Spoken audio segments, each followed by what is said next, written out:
about it on this aspect. If Cincinnati beats ranked Iowa State, well, that's are they going to okay. get the same attention as if they beat ranked Georgia? Yeah, No, like, but we're not. Exactly. But That's what I'm saying. Notre Dame's not Cincinnati. Yeah, but Notre Dame was No, in a I big think If slump. Cincinnati beats ranked Georgia, we're blowing up the city. That's the thing. If Notre Dame beats ranked Georgia, I'm like, oh my god, we finally did our fucking job. We finally met our standards. It kind of, so Ben, it's like, and this will kind of take us into our next topic. There was a narrative around Notre Dame football with recruits was, yeah, you can go there, you can get a great education, you can play some of the top football in college football, but, and what was the but?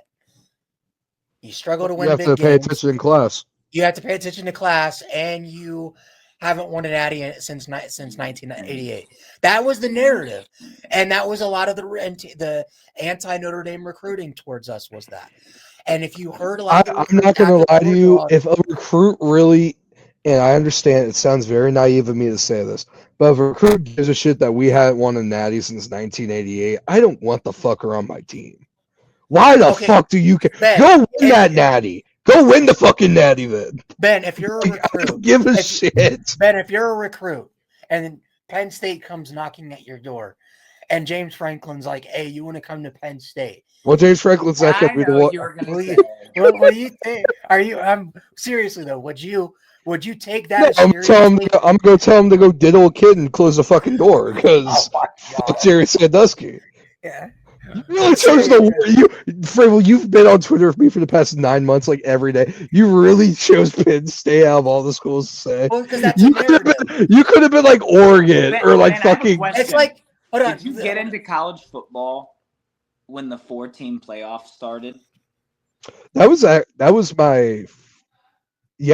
my first year watching college football. Okay, because actually hardcore watching this too. I think Ryan with the SEC. I mean, the SEC was always good when Ryan and I was growing up too, and I think it was different because now like all these big star players like quarterbacks are SEC players. While quarterbacks when we were growing up were like Pac-12 players and ACC players. But I think that the 4-team playoff made the SEC even better, and I think we have different opinions because I think there's also a big part. One thing that also made the SEC better was that if you were an SEC recruit, you get a random McDonald's bag full of $25,000, and no other fucking school could do that. So that's something realistically we have to look at. I think Marcus Freeman's doing an amazing job with recruiting, but that helps a lot. The fact that we play by the same rules and work. But we're able to use that money to pay kids and not have to hide it. So that's my point, is that we're now able to match these offers. It's not like where we have to out-recruit SEC teams who are also paying this kid like $25,000 or $50,000, or if you're Zion Williamson, $1.6 million. All right, we'll use this to kind of go to our next topic. My point was like guys like, a guy like Keemon Spell, the number 1 running back in the class of 2027, who came out and flat out took shots at Penn State, saying, I want to go to a program that can win big games, and Penn State can't. And then after they fired James Franklin, that was the final nail in the coffin. So, isn't Oregon on his Final Four? It's not he's got Oregon, Ohio State, Notre Dame, Michigan, and I think that's it.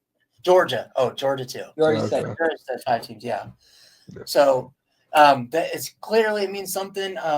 But I know we sat here a couple months ago when we found out he was visiting for the USC game. Ben wasn't too confident.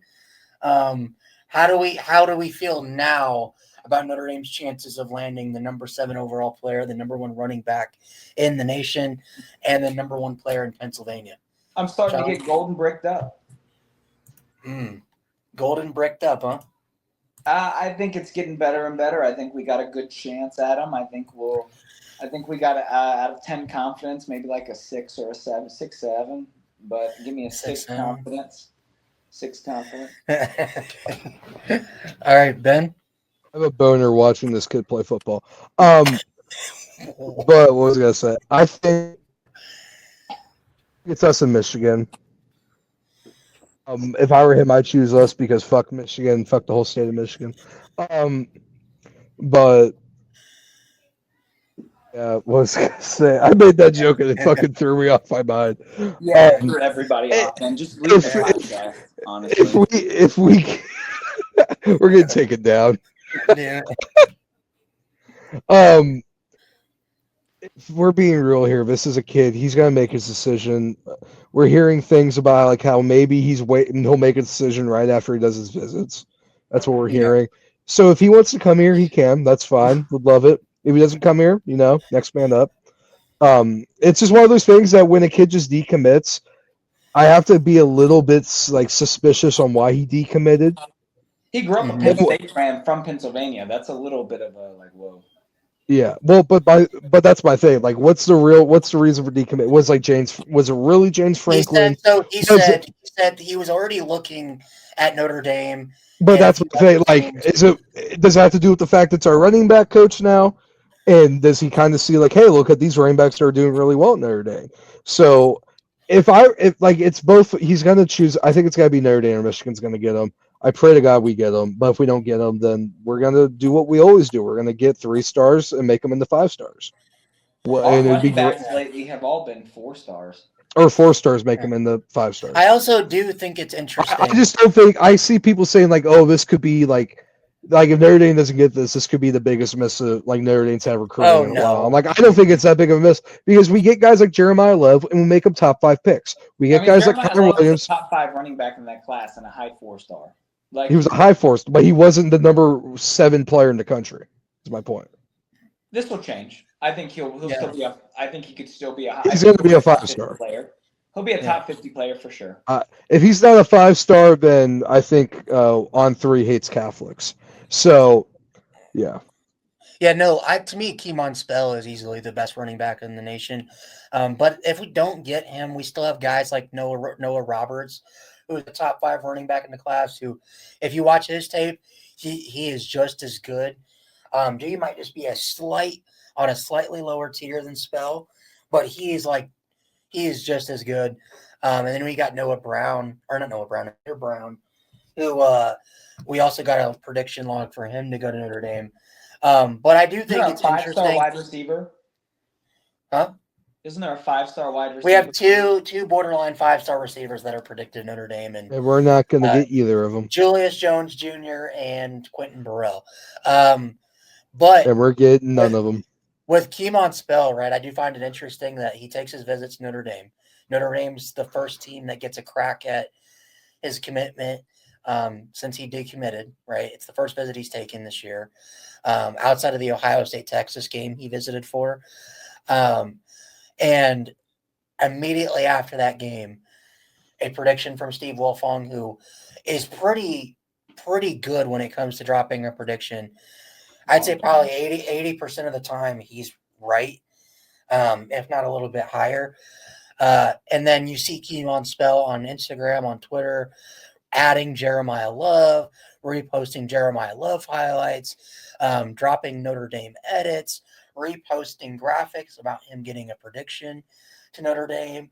Yeah, and he talked about in his interview how getting to see the best running back in college football and Jadarian Price, and how Notre Dame was balanced using them, and both of them got to eat, was very enticing to him.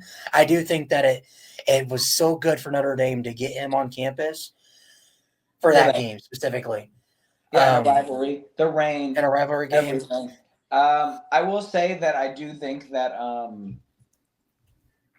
Notre Dame is in a good spot at the running back position, no matter what. But landing him would be, it would be absolutely huge. Steve Wilfong said in an article that covering Notre Dame that recruiting in the last now is a lot different than even what it was 5 to 10 years ago. Kids back then were like, sure, Notre Dame. Kids are now interested in Notre Dame.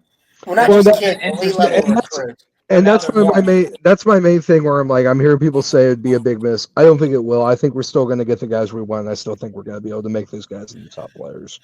And also, here's my thing, right? Me personally, I think. And also, to be exact, Jeremiah Love was the 92nd player in the country. So imagine if we get Keemon spell. I would do want to point this out. Chris Tyree. I was watching the replay of the Virginia game from last year. Chris Tyree, even when he wasn't playing for Notre Dame, he still had Notre Dame in his heart. Thank you for fumbling that kickoff.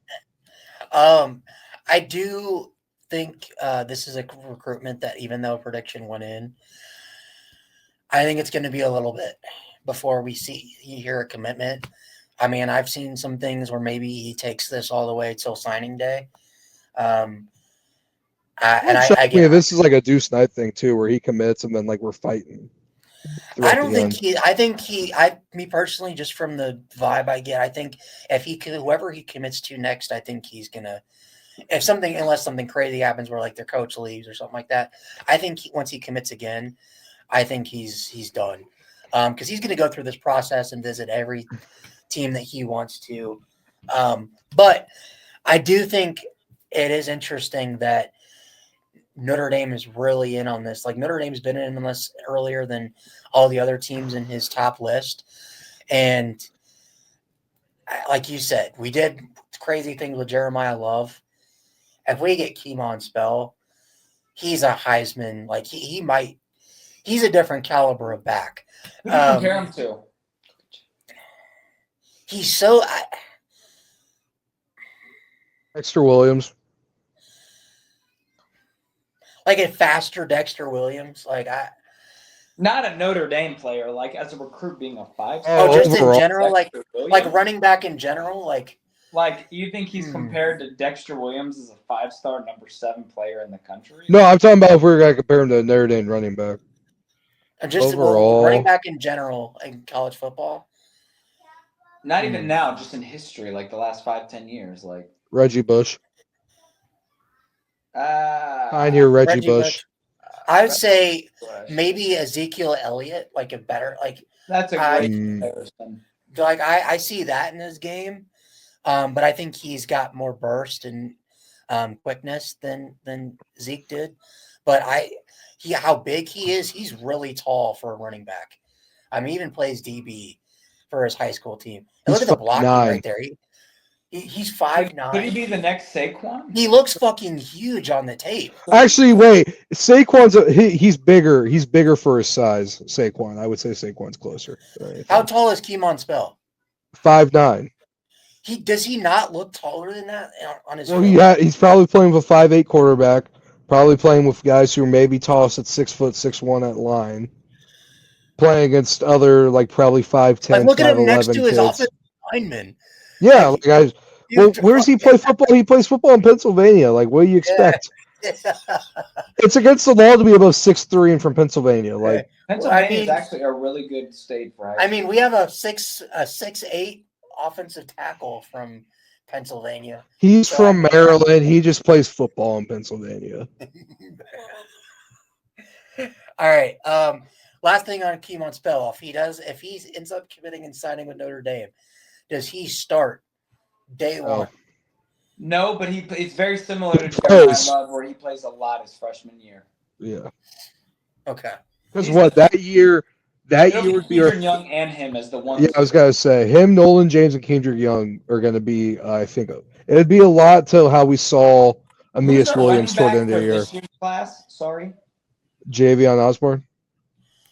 And him overtake Javion Osborne and why am I blanking? If he comes here, it wouldn't shock me if Javion Osborne transfers. Yeah. I think Javion Osborne's gonna be the dude.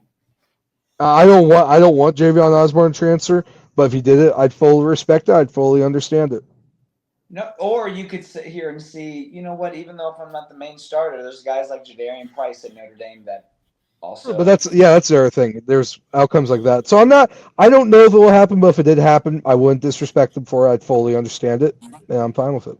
I think it would be a situation like Sean mentioned, where he would be what Jay Love was his true freshman year behind Estime, where he was splitting carries with Price. And if you remember, I believe Jay Love his freshman year had almost 500 yards rushing. So I could see that for Spell. And then as his sophomore year, that those carries and those numbers kind of go up. All right, let's see. We got some comments here. Spell runs like Price with a more powerful lower half. I thought that, but I didn't want to say it because my thing with Price is that Price, he runs like that in college. I'm not gonna compare Spell to that just because he's in high school. Yeah. But I I compared. understand. I understand it. I understand it. ND has Osborne and Walton, both top 12 backs in 2026. Spell will be in the mix, though. Yeah, I think Spell's one of those guys. He's too talented for him to not. Yeah, it's like Michael Mayo. He was behind what Cole Kmet, and he was still playing. Yeah. But I think they're going to find a way to get him on the field. Well, Michael Mayer, he was starting his freshman year, wasn't he? Yeah. Let's say he was. But no, that's why I was kind of like, hey, if like he wants to leave, if Osborne or even Walton wants to transfer out, I'd fully respect it. I wouldn't like it. I'd be upset because they're really good guys, but like I'm not going to be like, oh, you're an idiot. Like, why not compete? Like, I fully understand it. Like, it's got to be a hard job to compete for. It would probably be realistically that running back job would be probably the hardest job in the country to win. What is his weight? Keemon Spell 209. He's fucking huge. As a junior too. Like he's coming on campus 2 years. I don't know, man. He says he's 5'9". He just looks way bigger than what he. Well, this is 247. 247 also does not like to update. Yeah, that's true. Well, this is also his sophomore film. Like this isn't even this year, which is just fucking insane. That this is varsity and he's a sophomore and he's. Well, so what? It also depends on the school he goes to too. Some schools they also don't have the guys do their heights in cleat or in their cleats. They have to do it barefoot. So the cleats also could add like 2 inches. Like I would have thought he was at least 5'11", or like 6 foot, but like 6'7". 6'7", yeah. All right, let's go ahead and get to these final two things. God damn. All right. Yeah, what are the final two? Jesus, Fravel. All right. Wave in the water. No. The fucking free labor. Another prediction that went in was for another 5-star in class of 2028. A defensive lineman, Marcus Fakatu. And he is the number 1 defensive lineman, number 4 overall player, number 1 player in California. He is a sophomore this year, which is crazy because if you watch his tape, he looks like a grown-ass man.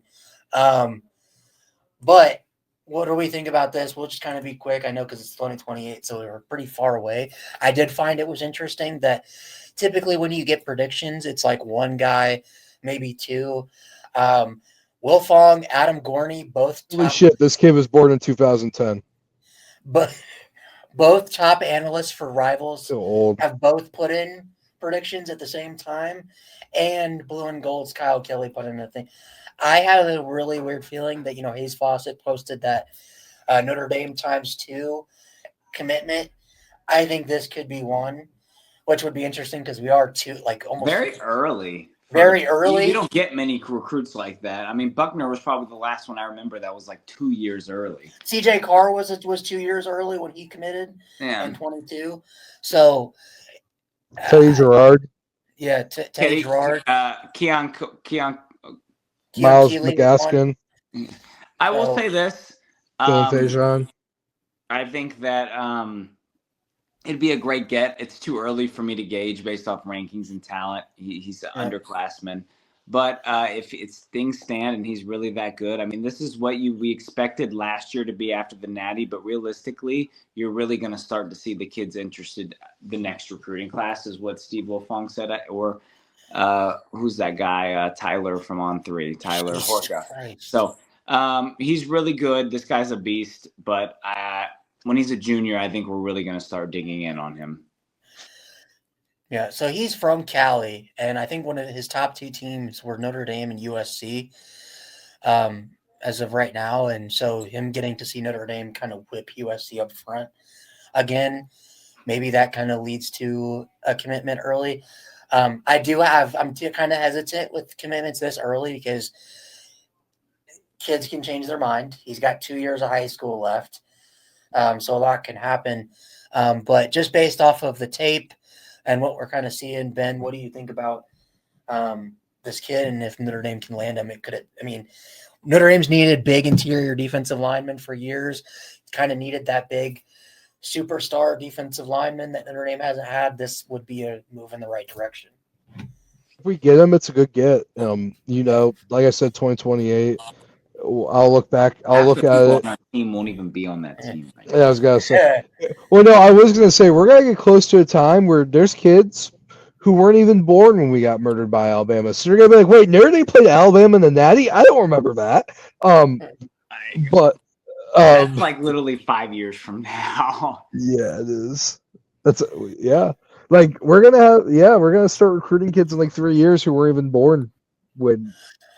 Well, what the kids that are on campus now in this past class that were 5 when we played Alabama? They were so felt Charlie like when Watts people football. weren't even alive when Notre Dame won the Natty.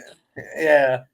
Well, no, and that's what I tell USC fans that are talking shit, and we keep going back to USC, but USC fans that are talking shit, they're like, "Oh, well, Notre Dame hasn't won anything since 1988." I'm like, the players are playing on the field today. We're not alive when USC won their last national championship, so I don't want to hear this 1988 bullshit. But if we get them, we get them. I'll worry more about it in 2 years. We'll see where we're at in 2 years. Who knows? In 2 years, he might not even be ranked. We don't know. Yeah. Actually, no, that's not likely. No, that's not likely at all. But main point being, it's 2 years away. He might be top. He might be the best player in the country in 2 years. Remember. Higher chance he's the best player in the country, but he's going unranked. I remember Rocco Splendor, and it was like Garrett something. He committed to LSU. Splendor was the D tackle. The other guy was the O tackle, and they were both 5-star top 5 players projected to go to like Notre Dame and Michigan. And then Splendor was still a top 50 player and went to Notre Dame, but the other guy went to LSU, and he was like a 200th ranked player. It's too early. It's too early with it. Like, he's a freshman. He's going into his sophomore year, right? No, he's a sophomore this year. He's sophomore. He's a sophomore right now. This is his freshman. This is his freshman. He's playing California football. It's a lot of good clips, so he could be really good. But like I said, I'll be more worried about like his recruiting come next year, probably junior year, at the end of his junior year. Agreed. All right, and then our final one, Notre Dame did get a commitment from James Halter, another legacy recruit, the second legacy recruit in the class of 2027. James Flanagan. Jim Flanagan, yeah. Yeah. He is a 4-star, top 300 player, on-tier offensive lineman. This Notre Dame's class right now for 2027, it's still early, but they are a top 10 class.